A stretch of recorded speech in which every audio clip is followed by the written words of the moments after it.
I have started to discover a specific army unit in Germany where the soldiers are researching camouflage technology and they're building decoy weapons. So that means they're sort of from a very different angle than an artist, but they're still in the business of creating illusions.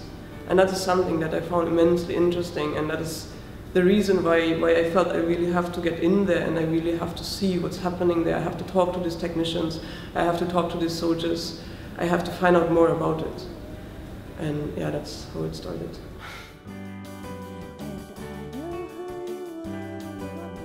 What happened when I, for the first time, took a look at the things which are crafted by the technicians there. They're like really building things. They're building fake rocks to put cameras inside.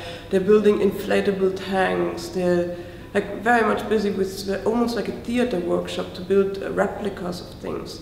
So when I took a look at the objects, it was actually quite a confronting thing that happened, because what they are making was resembling very much the sculptures that I would build and then photograph. So I really had to do something with that.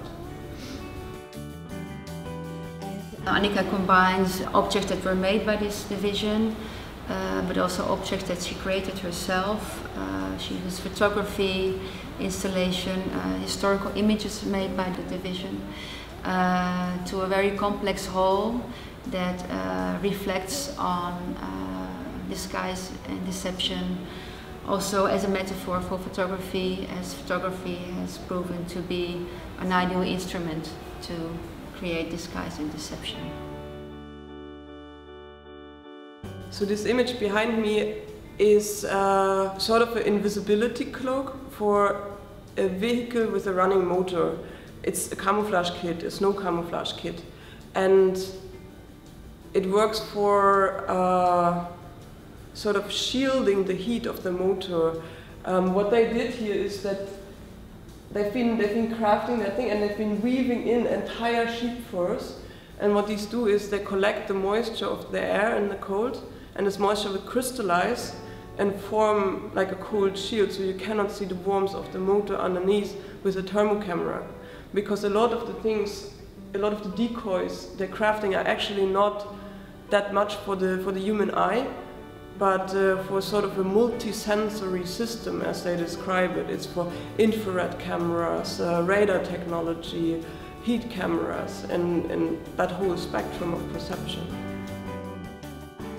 The reason why I chose to combine my own work in this show with the work that's been, like images of the work that's been produced at the army, is that this is also how the contact first came to happen.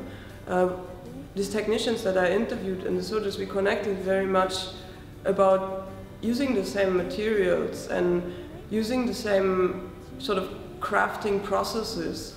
And that was extremely interesting for me to see how art can actually build a bridge between people to talk about something who actually otherwise wouldn't have anything to talk about. Because for me, the military is as exotic as I am for them.